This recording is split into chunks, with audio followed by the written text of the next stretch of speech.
$4,000 per time.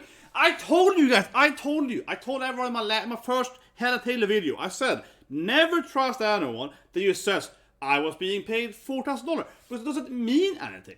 One of my biggest points, right, in my first video I did last week was that without context, right, being a person who worked in the game industry for many, many years, right, having worked with voice actors and so on, right, and also, as I said in the video, being quite a cynical person, right, because people lie all the time about gigs and so on, but whatever.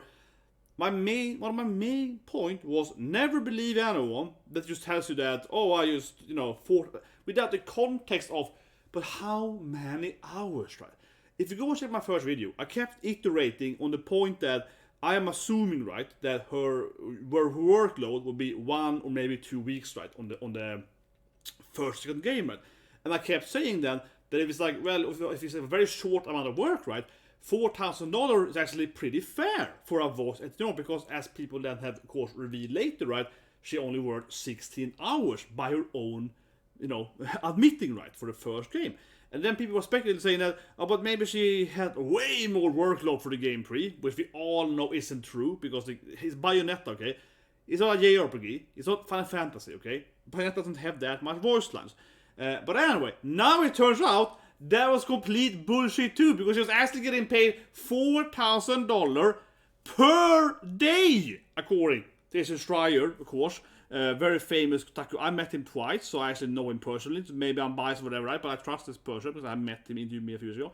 And he then, this was the previous thing, right?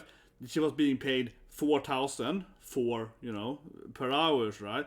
But then its first game, yes, again, turned out that no, it was 16,000 hours, right? But anyway, yeah, it's a Schreier, right? It's been an article, just published. I didn't think I was gonna make another video about the Taylor, maybe never again in my life, but here we are again, right? He has basically confirmed now, then, in his theory, talking to you, right, that is $4,000, yes, but it's $4,000 per session, and per session is 1 day, 4 hours work, right, per 1 day. She's literally being paid $1,000 an hour is the pay that she will be making working on this game, right? And why I'm upset, right, in a general sense, is because one of my main things I kept saying, right, in both videos of Hellena Taylor, is that people seem to completely not understand, right, compare whatever, right, how incredibly underpaid the game developers are. You have people with like master's degrees, PhDs, right, in different coding and lighting effects and design and so on, right, and they're getting paid extremely underpaid salaries, right? They're getting paid like, instead of getting like, $30 an hour, right, at a bank, they get like $10 per hour, right, at a video game industry, right? That's basically how it is, right? So this woman, right, she's gonna make, she's gonna make basically like a year's salary, right, for a video game designer in a week, right, Think about that. Think about that person that is effing worked designing every battle ability or every boss battle or whatever. That person probably, roughly, I don't know, they probably make like, in Japan, like $3,000 a month, right, She's gonna make $4,000 per day, which means that her 1 week, right, is $16,000, right? Which is then, takes $1,000 divided by 3, right? That's 5, a little more. So that's like 5.5 months, right? So 5.5, a few weeks. You get the point, yeah. So it's like almost half a year of the salary the designer of the game makes, right? Like literally. You think she's worth that money? And this is why I said earlier, right? I want to shit on VAs, right? I think a lot of VAs does a good job, but the whole thing that being paid $250 an hour is underpaid, that is not fair, because you're making way more money than the game designer, than the game coder, and the game artist makes that. But yes, you have a gig job, so you need to take more gigs, right? I made another video explaining how the Japanese voice actors, right? They take 50 gigs a year, right? Then you actually make a lot of money, right?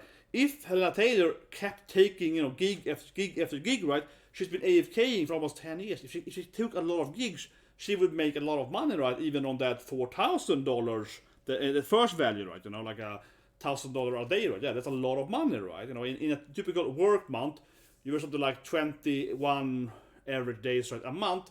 So you would make, let's say then, $20,000 a month, right? $2,000, yeah, if she worked more days, right? It's like $1,000. But anyway, so I always felt that, again, $4,000 seemed pretty fair, right? But now it comes to that she actually was offered $16,000 or like $15,000. Hideo Kamiya said $50,000, right, for like a week. She's extremely overpaid. Honestly, in my opinion, I think it's overpaid, right? You can read the article on Bloomberg.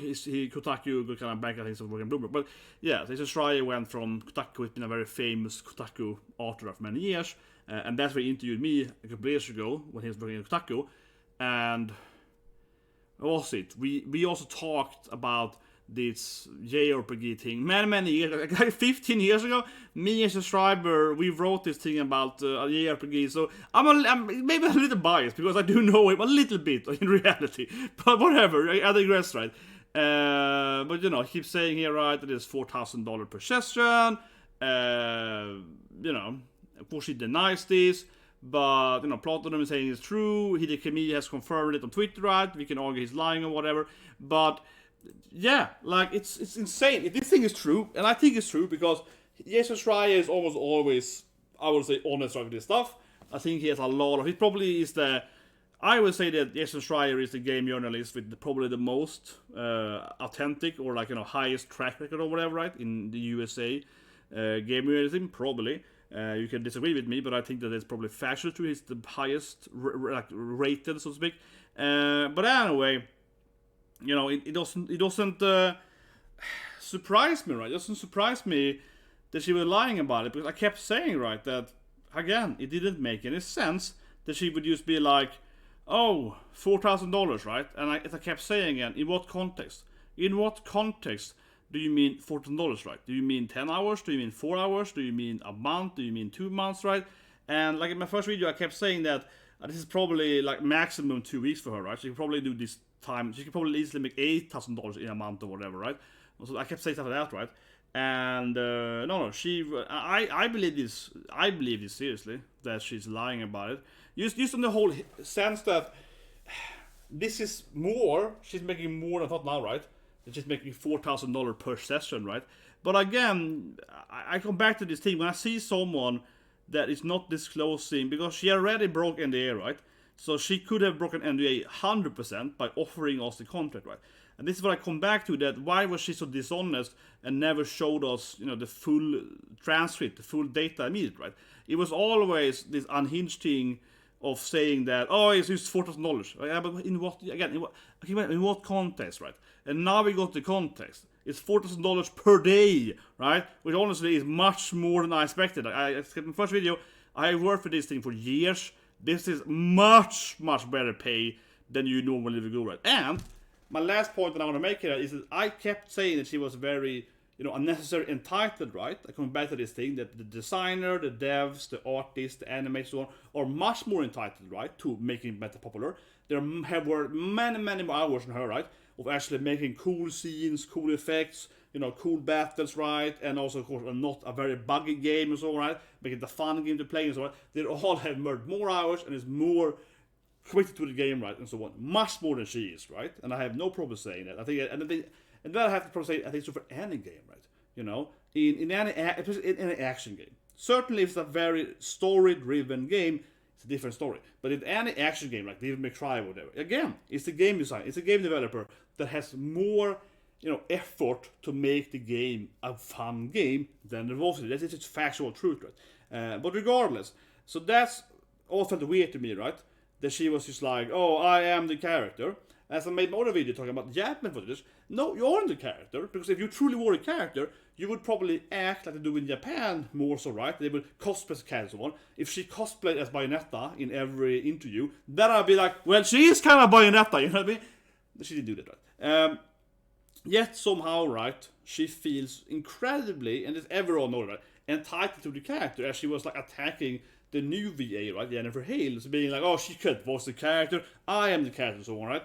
And that to me comes back to this thing, as I expected in my first video, and I was like, it seems kind of weird. It feels like she probably did actually have more money being offered, right?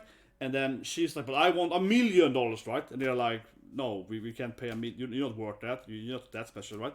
And I think that's kind of what Schreier is saying here, right? And that to me makes a lot of sense. That I think a lot of people have made this theory, right? That she basically had a really good offer, right? $16,000, right? He's saying it might be a little 3,500 there, but basically, you know, this is like one session, right? Yeah, $4,000, maybe a little less. Here Camilla is saying it's $3,500 per session, whatever. You get my point, yeah. She's offered that money, right? She's offered all this money, right? But for every reason, she has this insane entitlement over this character. She was like, no, I want $1 million, or I want 100K, or whatever, right? And of course, they must be like, F you, get out, we take some instead, yeah. So of course, they were like, no, we're gonna pay you, you know, a year's of salary, because imagine her getting like $100,000, right, for this role. That she's basically being paid more than like all the game designers combined, right, you know? It's absurd, ridiculous. It is ridiculous from a game production standpoint. You do so little. You work for like a week or two in this game, right?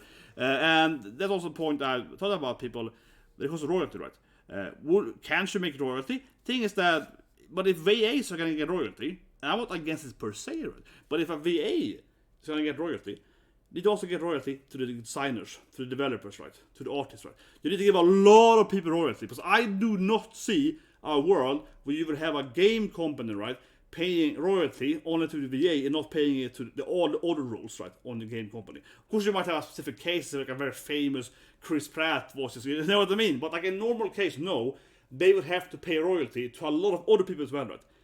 That's gonna happen, right? So yeah, this news are I think are pretty hilarious. Lastly, I think it goes back to what I said earlier in the previous video, that if you go out and grandstand, right, she's very entitled to the character, so of course she probably wanted way more money, and they threw her out, with good riddance, right? But also in the sense, right, that, how can I say it, this is weird, like, you know, if you grandstand, if you go out on the internet and say, oh, I'm the best and brightest, they were morally bankrupt or whatever, they legally was right, but they were so on. If you do that, people are gonna dig stuff about you. I said exactly the thing. I said earlier this morning, like 10 hours ago, I made my other video, and I literally said that, no, but people are gonna dig up stuff about her, right? People already dig up that she's probably, you know, transphobic, racist, yeah, and so on. People already throw that on her, right? Because if you go out and grandstand and say that I am the best, I'm the most, I am more superior and all that stuff, right? People are gonna go out and disprove you, right? Because most people aren't more superior, right? And I'm not surprised that people like Schreier, right, and other people have gone out and been like, well, this is really fishy to me. Let me disprove you. You know what I mean?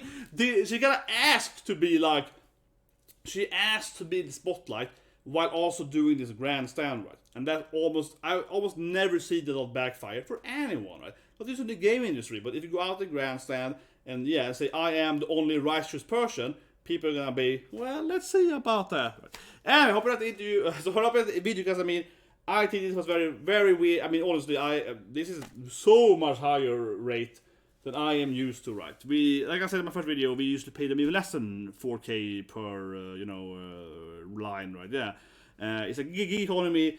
You usually would pay many voice actors would pay even less, right? Of course, they have very few voice lines, but they might be paying $1,000, right, for like 1 day work or whatever. It's very, very standard. Her salary is insanely high, but yet she wasn't blessed. Yes, she was like, I need more, right? But it's honestly probably, I guess I have my guess there. It's probably, of course, because she hasn't worked right for 8 years. So she needs a big payout, right? Because she doesn't get any jobs, right? Probably because she's a liar. So that's, and hard to work with that. So no one wants to work with her, and she needed to make a big payout, right? Because she's like, I need to get a lot of money because, no one wants to hire me. And now, and also, as I theorized earlier in my last video, why would she break NDA? Well, because if no one hires you anyway in the industry, the NDA has less value for you, right? Because if you break an NDA, no one's going to hire you anymore, right? But if no one hires you anyway, you can still get sued though. But I mean, it's a less of a risk to break it because you're like, no one hires me regardless, right? Anyway, watch the video, please subscribe, and have a great day.